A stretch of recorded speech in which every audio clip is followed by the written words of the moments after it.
95% से ज़्यादा स्टूडेंट जो केमिस्ट्री में स्ट्रगल करते हैं उनमें एक चीज़ कॉमन होती है, उनके बेसिक्स स्ट्रांग नहीं होते। इस वीडियो सीरीज़ में हम केमिस्ट्री के बेसिक्स को ऐसे समझेंगे कि भूलना इम्पॉसिबल हो जाएगा।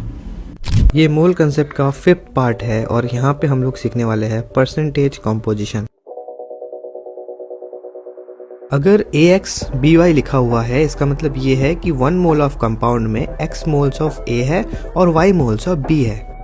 तो परसेंटेज ऑफ A का फॉर्मूला है moles of A multiplied by atomic mass of A divided by molar mass of sample multiplied by 100। अभी आपके स्क्रीन के ऊपर कुछ एग्जांपल्स आएंगे जिनको देखने के बाद आप परसेंटेज कॉम्पोजिशन को और अच्छे से सीख सकते हैं।